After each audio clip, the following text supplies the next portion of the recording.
మొన్నటిదాకా హైడ్రా ఇప్పుడు మూసీ ఇష్యూలతోటి అధికార పార్టీల కంటే ప్రతిపక్ష పార్టీలే చాలా బిజీగా ఉంటున్నారు. బాధితులంతా ప్రతిపక్షం దగ్గర బాధలు చెప్పుకునేందుకు లైన్లు కడుతుండే వరకలా వాళ్ళకి భరోసానిచ్చేందుకు కేటీఆర్ హరీష్ సార్లు ఇద్దరు చెరో దిక్కుపోయి బాధితుల ధైర్యం జెదరనీయొద్దని చెప్పొస్తున్నారు. ఇలా ముషిరాబాదు గోల్నాక చాదరఘాట్ వంటి ఏరియాలకు మూసీ బాధితులను మందలిచ్చేందుకు పోయిండు హరీష్ సారు. ఇక సారు గోల్నాక పోయినాక బాధితులంతా సార్ చుట్టూ చేరి వాళ్ళ బాధలు ఎలబోసుకున్నారు. మీ ఇండ్ల మీద వేసిన ఇంటూ మార్కులు చేర్పేసి కేసీఆర్ అని రాయుర్రి, ఎవరు చుగుల కొడతారో చూస్తా, ఎవ్వరికి భయపడలేదు లేదు. కాంగ్రెస్ వాళ్ళు మీ ఇంట్లో జోలికి వస్తే మేము అడ్డం పడతామని అలాగే ధైర్యం ఇచ్చిర్రు. ఇక ముషిరాబాద్కి వెళ్ళి పోయేటప్పుడు కొంతమంది కాంగ్రెస్ కార్యకర్తలు కేటీఆర్ సార్ కార్ మీద ఎక్కి అంగడంగడి చేసిర్రు. ఇక నిన్న కూడా గిట్లనే కాంగ్రెస్ కార్యకర్తలు కొంతమంది కార్ పార్టీ ఆఫీస్ దిక్కు పోతే ఆడ ఉరికిచ్చి కొట్టిరు కార్యకర్తలు.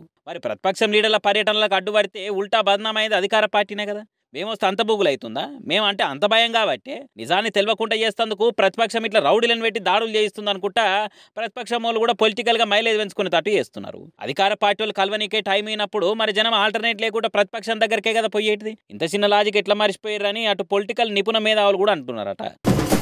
ఈ సోషల్ మీడియా అంటేనే పట్టినోడు పర్క అంటే చూసినోడు జల్లా అన్నట్టు ఉంటుంది.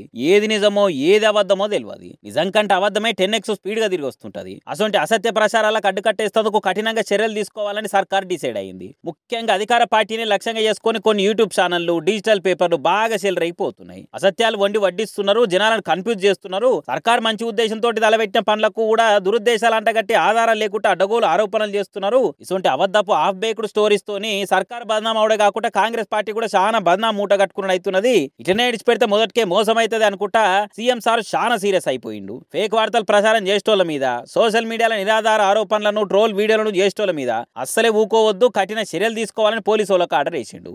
నిన్న కొంతమంది అత్యుత్సాహ బీఆర్ఎస్ సోషల్ మీడియా వాళ్ళు బీజేపీ ఎంపీ రఘునందన్ సార్ మంత్రి కొండా సురేఖ అక్కకు నూలు పోగులతోటే నేసిన దండలు నేస్తే దాన్ని కూడా చెప్పరాని తీరులో ట్రోల్ చేశారు. అది చూసి సురేఖ అక్క కండ్ల నీళ్లు పెట్టింది. మీ ఇంట్లో ఆడోళ్ళు లేరా అని మండిపడ్డది. ఇక దీని మీద అటు హరీష్ సార్ కూడా చింతిస్తున్నాము, అట్లా ఎవరు ట్రోల్ చేసినా తప్పే అనుకొచ్చిండు. ఇక ఇదే ముచ్చట మీద సీతక్క, పొన్నం సార్లు కూడా బాగా గరమయ్యారు. మేము కూడా ట్రోలింగ్, మార్ఫింగ్ బాధితులమే, ఊకుటా ఉంటే ఉత్తోలనుకుంటారు అంతా. ఒక్కసారి పనిష్మెంట్ రుచి ఏందో తెలిస్తేనే ఇంకోసారి అట్లా చేస్తేందుకు వెనక ముందు అవుతుంటారని మంత్రులు కూడా సోషల్ మీడియా ట్రోలింగ్ మీద బాగా గుర్రు ఉన్నారు. దీంతో సర్కార్ సోషల్ మీడియా మీద, డిజిటల్ మీడియా మీద బాగా కఠినంగా వ్యవహరించాలని చూస్తుందట. మరి చూడాలి ఎట్లా కేసులు పెట్టి లోపల ఊస లెక్క పెట్టే పోతున్నారో ఏమో సోషల్ ట్రోలర్స్ను.